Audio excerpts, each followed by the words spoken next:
Hey guys, how's it going? Today we're going to do an unboxing of a few pieces of my new audio video setup.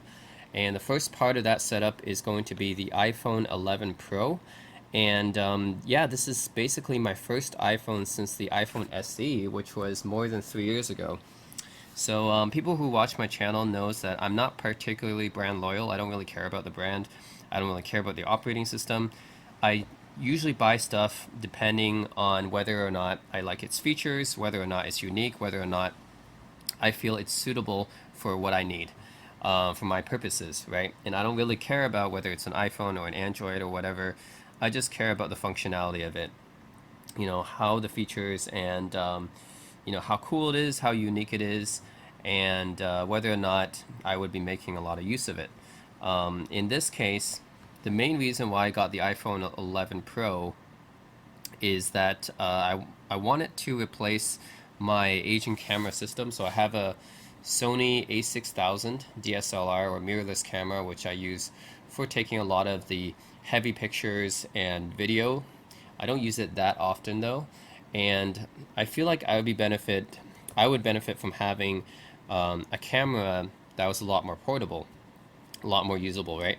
Uh, Mirrorless cameras are definitely, more portable and smaller than the old mirror style DSLRs, but they're still not the type of devices you would carry around in your pocket all day, not like smartphones, right? So I wanted to have a more portable device. My friend, who is a professional like videographer and photographer, he recommended the Sony A6100, which is the successor to the A6000, just came out recently. That's about the same size as A6000, and it retails for about $1,000. Comes with a zoom lens. I wanted to have a zoom lens because if I'm traveling and stuff like that, I want to be recording video and I want to have the zoom feature, right? Which is really kind of necessary when you're traveling and making like these vlogs and travel logs and stuff like that. You can't always get up close to your the things that you want to shoot, right? So having zoom is a really neat feature, a really useful feature for traveling especially. So I want to have a kind of zoom lens. But yeah, with that bundle, the A6100 plus the zoom lens bundle is about $1,000, and still, that camera is still not super portable or anything. If I want to get a gimbal for it, I would have to get the Zhiyun Crane M2, which is another $250 on top of that, and then that's I'm not going to say bulky because it's not really bulky or anything compared to traditional gimbals, but it's still a lot of work just to use a mirrorless camera, and then I have to get a separate gimbal for it. And then, mirrorless cameras or DSLRs, they don't have a long recording time. They usually can't record more than 30 minutes at a time because they have overheat settings that, well, at least Sony does. They have these settings that prevent the camera from recording for too long for fear of overheating. So those are all issues that smartphones actually don't have, which is one of the reasons I went for the iPhone 11 Pro, because this is currently one of the two best smartphone cameras on the market, along with the Pixel 2, right? So there's a few comparisons I want to make here. So first of all, I've been using my Google Pixel 2 as my main phone for over 2 years now, which is one of the longer devices that I've had. As people know on this channel know, I review tech devices all the time, so I frequently change out my laptops and other devices. But the Pixel 2 has pretty much been a mainstay of mine. I just take it everywhere, and that's my standard, my main phone for shooting and taking video, and for recording this right now, I'm still using a Pixel 2. So it's been a device I've been using for a long time. And finally, I figured, well, maybe it's time to upgrade to something newer. And of course, I also want to do something else with it. I also have the Osmo, right? The DJI Osmo Plus, which is kind of a handheld gimbal. It's a handheld camera that has a built-in gimbal and stabilizer. So it has all that built in. And the unfortunate thing about that one is that it's also not particularly portable. You have to basically, like the size of the thing, right? You have to bring that everywhere. And whenever you want to record with a DSLR, mirrorless, or the Osmo or stabilizer, thing like that, you really have to prepare for it and bring that. But as many people who take pictures know, the best pictures and videos are usually the ones you're unprepared for, right? So really the old adage, the best camera is going to be the best. The best camera is the one that you have on you, right? That's the old adage, right? And the smartphone cameras are usually almost always on you, which is another reason like I decided to just go for a smartphone camera instead. This being one of the top two smartphone cameras on the market right now, along with the Google Pixel 4, right? So a few comparisons here. For those of you who are looking to get the iPhone 11 Pro, this is a very expensive phone, and I would not be spending this much money on a device if I didn't have a good reason for it, which is why I'm taking so long to explain it to you guys why I picked this phone. So compared to the 10s, the previous generation, this one has a ultra wide lens, and that's everything else is improved and everything, the processor, but it's the same size, and the display and everything is the same, but the camera's a lot better. It has a night mode, and then it has ultra wide. And then compared to the iPhone 11, which is the cheaper version of this, it's missing the telephoto lens, and it's a bit bigger, which I don't like, right? I like small phones. So that's why I didn't choose those phones. And then compared to the Google Pixel 4, which has a pretty good camera as well, I'd say that's definitely the best camera on an Android phone on the market right now. The problem is with the Pixel 4 is that it doesn't have this ultra wide lens like the iPhone 11 Pro does. So the iPhone 11 Pro just kind of has everything. It has the ultra wide, it has the telephoto, and it has the normal wide lens, which is kind of really important for someone like me who's mainly buying this phone as a camera replacement, right? So if I'm going to be using this as a camera replacement, I want it to have the most versatile camera setup, right? So the Pixel 4 unfortunately doesn't have ultra wide, although the main cameras are just as good, if not a little bit better than the iPhone 11 Pro, according to reviews. But that's why I didn't go for the Pixel 4, right? The iPhone 11 is still a little bit more versatile. So let's look at it's going to be a rather simple unboxing because Apple products always are. But you guys can see here when the iPhone 11 first came out, or the iPhone 11 Pro first came out, a lot of people made fun of this phone because of this camera array here, right? It kind of looks like a stovetop, doesn't it? It's like when you're cooking, you can put your, like, someone even made like a GIF or a picture of that. It's like you're cooking and then you put your pan on one of these like stovetop things, right? And I kind of laughed at that too. When it first came out, I was like, this camera looks so ugly. Who's gonna buy something like that? It gives me trypophobia, right? I don't want that. But then I kind of got more used to it, seeing this in advertisements and seeing reviews of this. I kind of got more used to it, and I figured, okay, if I'm going for a camera phone to replace my mirrorless camera, because it's too bulky, and I wanted something more portable, and this is around the same price as an A6100 anyways. And even like the Sony RX100 Mark 7, which is a compact point and shoot, and that's probably the best compact point and shoot on the market right now, that's still over $1,000 too. And if I'm going to pay $1,000, might as well get the iPhone 11 Pro, right? This is $1,000. After taxes, more around 1,100. But if I'm going to be paying that much money for just a camera, why not just get one that I can carry with me all the time, right? And this, as I said, one of the top two smartphone cameras on the market right now. So the stovetop configuration here is just kind of something we have to live with to get the 3 lenses, right?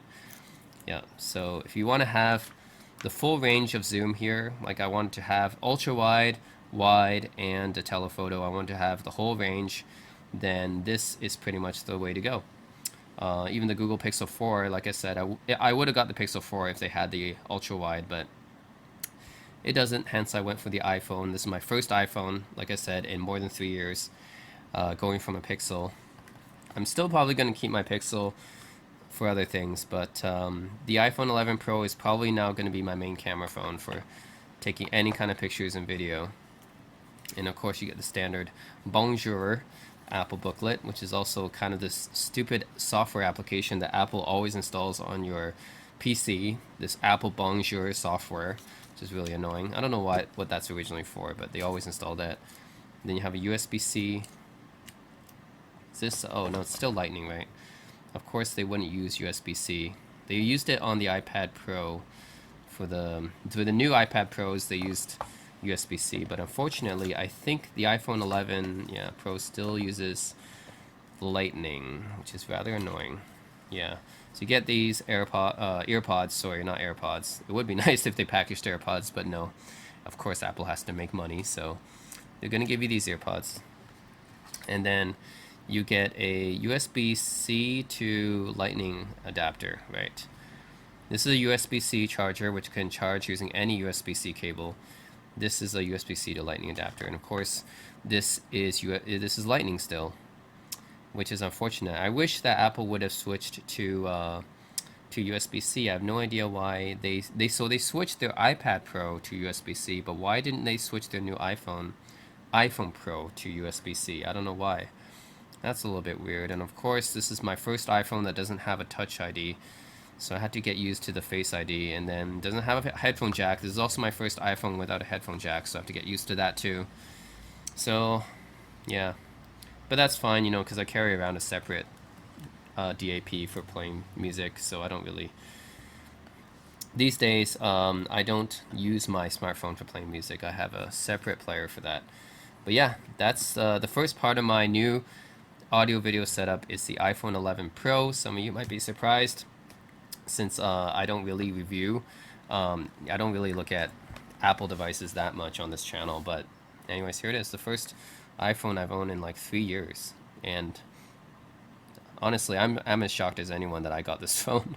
I did not think that I would be getting an iPhone, or at least the iPhone 11 Pro, this really, really expensive model, but after looking at the different options, should I buy a 6100, or should I buy an RX 100 Mark 7, or a Pixel 4, and after weighing all the options, even the Huawei P30, you know, that one has 3 cameras too, but I think the iPhone 11 Pro is still the best for me. It's going to give me the best value of well, I wouldn't say best value, but it's going to give me everything, right? It's going to give me all the shots that I want, which is important for me. And that's why I got it. You know, I don't care about the brand, I don't care about the operating system. I just care about what's its functionality, is it going to be useful for me, right? The iPhone 11 Pro, which is a little bit different on the back than previous iPhones. As you can see, there's no Apple name here. There's just the logo. There's no design in California, made in China. None of those other logos and stickers on here. It's only the logo, which is kind of interesting actually, because most electronic products have those other like FCC logos and whatever down there and where it's made, but I guess they changed that here. Interesting. That's the first part of this, and I got something else coming up that will also help in my audio video, I guess, replacement pack, and it's going to be helping me replace my DJI Osmo Plus, which I've used for a few years as well. Like I said, the gigantic camcorder, not gigantic, but the camcorder I always had to carry in a shoulder bag, which is the Osmo Plus. I've been looking to try and replace that too. This one has image stabilization, but there's something that can help out with that. And that something is the DJI Osmo Mobile 3. This is the combo version, which includes several other accessories. But yeah, this will basically be replacing my Osmo Plus because it's a lot smaller, more portable, and of course now with the iPhone 11 Pro, it can take pretty decent videos. I think probably as good as or exceeding my Osmo Plus. So yeah, let's open this baby up. See what we get inside. Alright, so we get a nice carrying case, looks like, for the Osmo. As DJI often packs their things with a carrying case. Actually, this is part of the combo, I believe, right? Yeah. Since I got the combo version, it comes with a carrying case. Usually DJI sells their stuff with a combo option, like for their Mavic Air and their other drones and stuff like that. If you buy the combo version, they usually include a carrying case or something similar. Not sure what this is. Let's open this up first. Oh. This is a charger or adapter or something. Okay, so you get a USB-A to USB-C cable right here.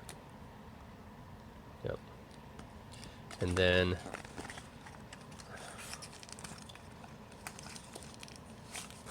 you also get what looks like a carrying bag or sleeve. Oh.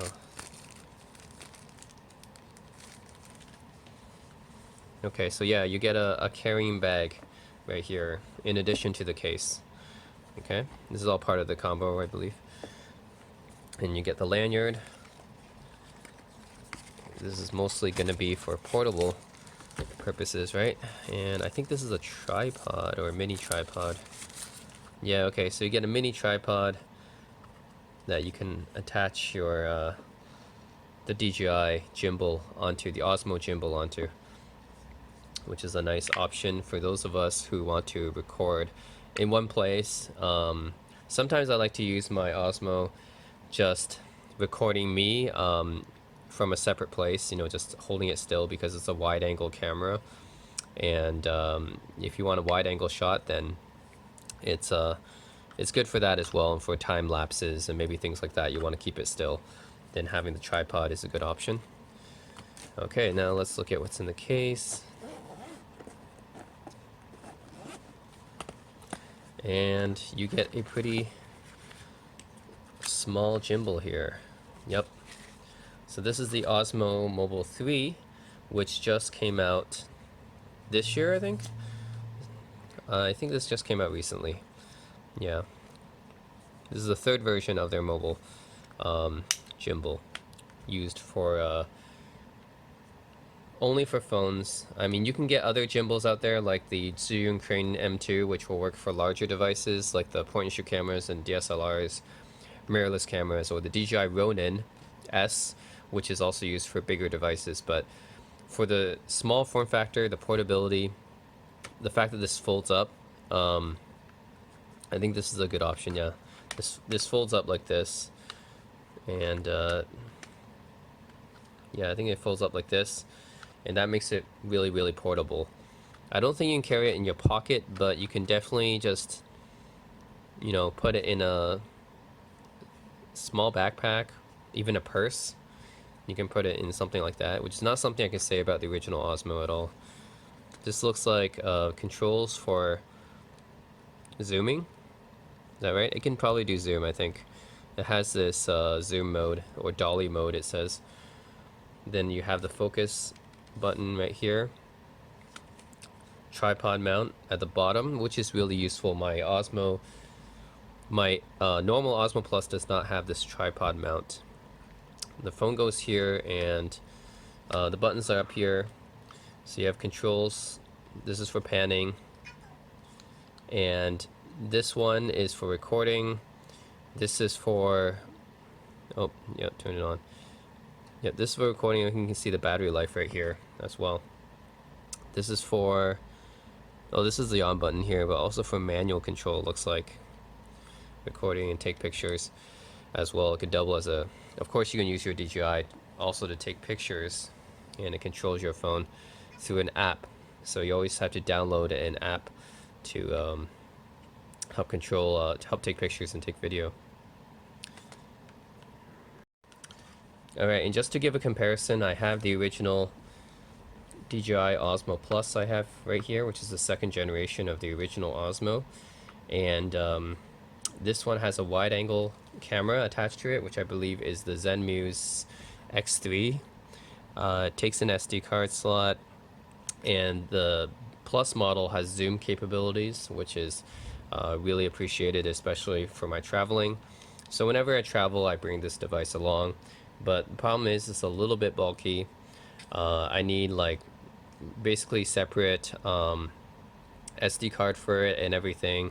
It takes in separate batteries, a separate charger. It does not have the tripod mount at the bottom. If I want to mount it to a tripod, I gotta like unscrew this part and then mount this part onto a tripod. But it's kind of annoying because it's not flat. So I can remove this part, which is the holder for the phone, but the tripod thread here is not flat, which makes it hard to mount.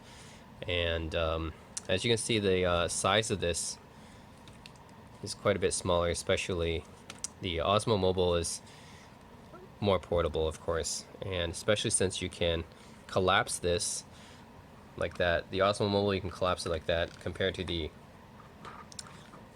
Osmo original model, right, with the built-in camera.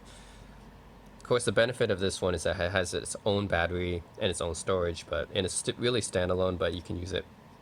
You have to use it with a smartphone anyways, because your smartphone has to act as a viewfinder, so you have to download the app, and then that's how you save your videos and recordings and stuff, is using that app. But you can see like this kind of bulky, and then this is like half the size, the Osmo Mobile, when folded up. You can't fold this one up, obviously. So let's just give it a size difference comparison. This is what? It was like $500 when it first came out, I think.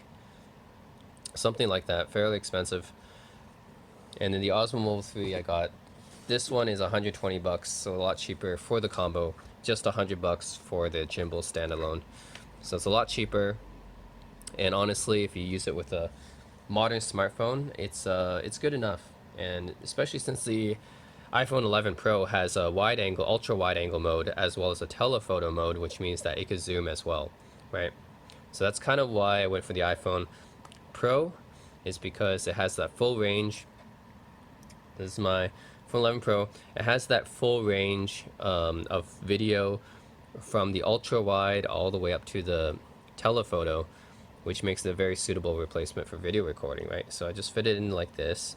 Actually, I want to have the lightning port exposed. And supposedly you can charge, yeah, so there's a USB-C port here. Supposedly you can charge from the battery on the Osmo as well to your phone, which should help the battery life. So anyways, it'll be like this, right? And you download the Osmo app, and then you can pan and zoom around. It will automatically stabilize. I'll probably upload some footage sometime in the future when I'm traveling, and show you guys what that's like. But yeah, I think it should be as good or better than my Osmo Plus. This thing being cheaper, and then this thing, obviously I had to get this phone to replace my phone, and also it serves as my main camera now. So I think it's a pretty good purchase. And just to add something else onto it, I do like the fact that you can access the charging port like this. So I have another device here, which is the Shure MV88.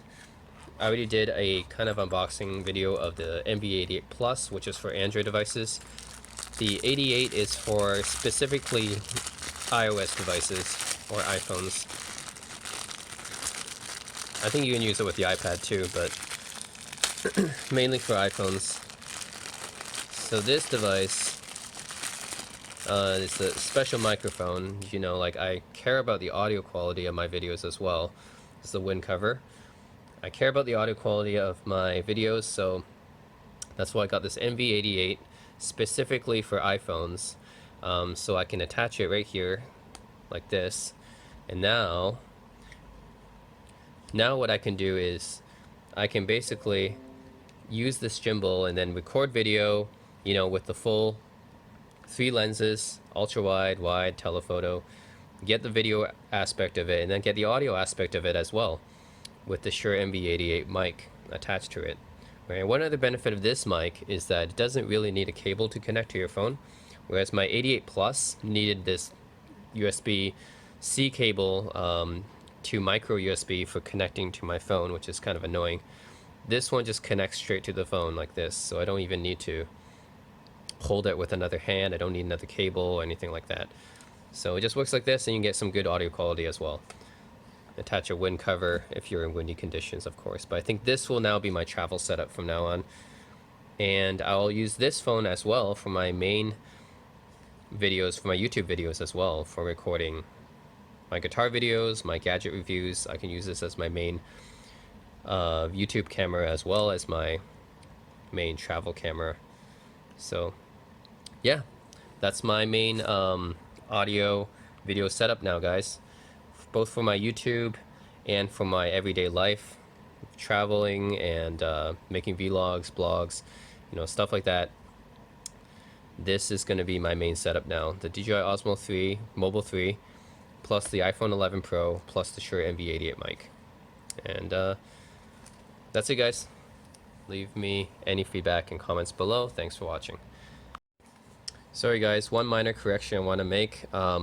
This port is actually for charging the Osmo Mobile. It is not for charging the phone. There's another flap here that I didn't notice earlier.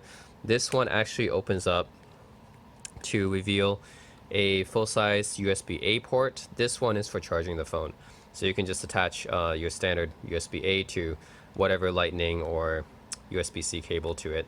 You can charge your phone using this port. Yeah, so there's actually another port on here that I didn't see earlier. But yeah, that's it. Thanks for watching, guys.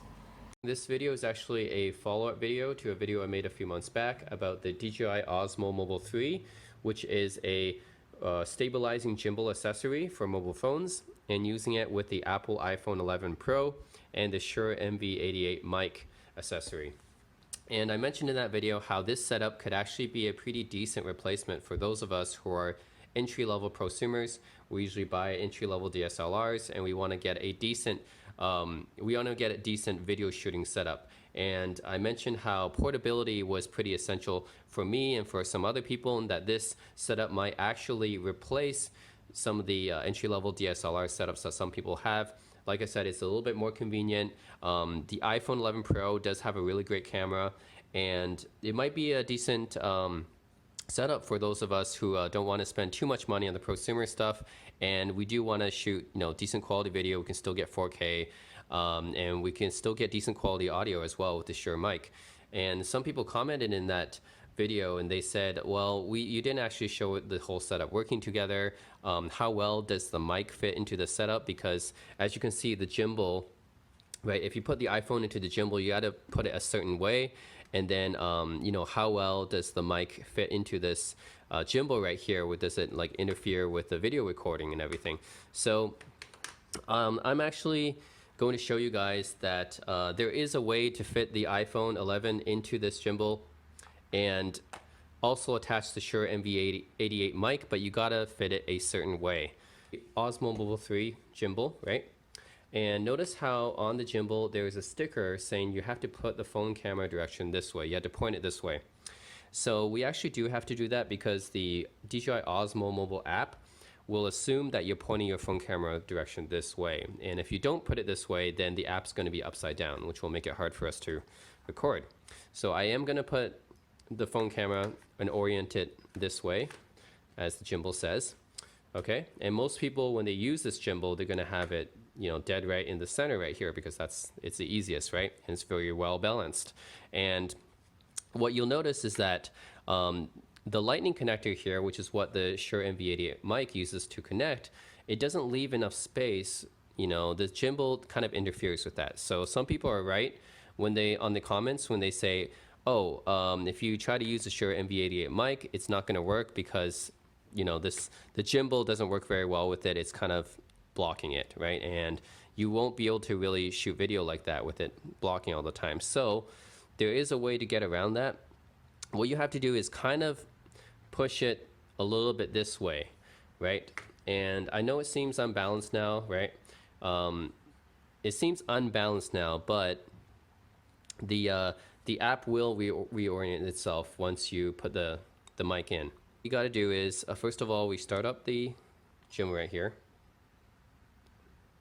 All right, and then there's a DJI Mimo app that you have to download, which is what the Osmo Mobile 3 uses, right? So right now my phone camera is in the correct orientation, so the app is, how you would see it normally, and there's no problems with it, right? And it's still reasonably okay, but it's not like totally well balanced because it's a little bit offside here, right? I didn't put it in the middle. And this is because I have to fit this Shure MV88 mic in, right? So it says phone unbalanced, right? It'll give you that message because it knows that I didn't put the phone, in the middle to balance it. So once you put this mic in, you have to actually adjust it a little bit. So the MV88 mic has an ability to actually adjust the mic like this, so you can't actually leave it sticking out like that. You have to adjust it a little bit. You can either do it shotgun style, facing towards you, or angled a little bit. But once you put that on here, then then it's actually going to balance, right? So there's no more error message saying that it's unbalanced or whatever, because once you add the added weight of the MV88 mic, it's actually fairly well balanced, and it's not really going to get in the way. And one caveat when using the mic with this gimbal is that you won't be able to put it the other direction. So you notice how we have to face the mic towards us, right? If you try to face it the other direction, it's not really going to work out because it's going to be sticking this way, and as you can see, the gimbal does not allow that. So you can only really face it towards yourself, or the maximum degree we can probably get is like that, right? Or you can do it totally shotgun towards yourself like that, and that works out. So there are a few caveats when using this setup like this. Some people mentioned, yeah, it doesn't work all that well because of the gimbal, right? And how it kind of blocks it. Well, yeah, this is kind of the caveat when using this. I'm saying that you can get it to work out somewhat, but there are those caveats you have to notice, right? So if you're planning to shoot a video and you're talking during the video, like you're doing kind of a walk around or a shoot around and you're narrating or something like that, then this will totally work out because the shotgun mic's pointed towards you. Or if you want to record some ambience to the side here, you can do that. But if you're doing some kind of interview where you have to have the mic pointed towards in the direction you're facing, then that's going to be an issue, right? As you can see, there's really no way to do that without the gimbal blocking it. iPhone 11 Pro with the Shure MV88 mic and the Osmo Mobile 3 gimbal. And like I said, the major caveat is that the mic has to be angled towards you. So if you need it angled the other direction, then you'll probably need to get an external mic because this setup probably won't work out for you. But if you're doing a lot of narration or you're talking during the video, then I think this should be fine. So let me just show you that the mic doesn't interfere too much with the gimbal. So you can move the camera up, move the camera down. I can move it to the left.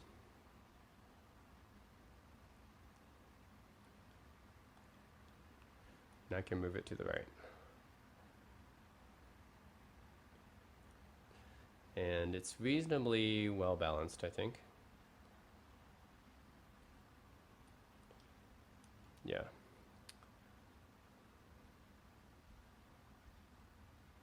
Into portrait mode, you just have to double click the M right here, and it'll go into portrait mode. One thing to be aware of is you have to make sure that the mic is in the shotgun mode or 90 degrees angle towards you. If it's a little bit wider than that, if you have an angle like this, probably won't work out as well. So just make sure to keep it in the 90 degrees when you go into portrait mode. So other than that, seems to work okay. And just to double check that the Shure mic is on, you can check the green light on the back of the Shure mic. So the green light will tell you that it is indeed connected and working. The camera, let's double tap, right? Double tap will center it. And say I want to focus on the mic case right here, right? I can go up, or I can go down, and maintain its focus, right? And focus somewhere else now. As you can see, it's not too off axis or off center, so I can pan like this and you can see it's reasonably well balanced. So the mic is not interfering too much with that. Well, since it's a gimbal, right, and it's always balancing out, there shouldn't be any issues, even when you have a mic on the side here. So, yeah. But yeah, that's the iPhone 11 Pro with the Shure MV88 mic and the Osmo Mobile 3. I will have a clip after this showing you a video I took when I went outside in Vancouver. I used this setup, the Shure MV88 mic pointed in this direction, using the ultra wide lens and the Osmo Mobile 3 gimbal.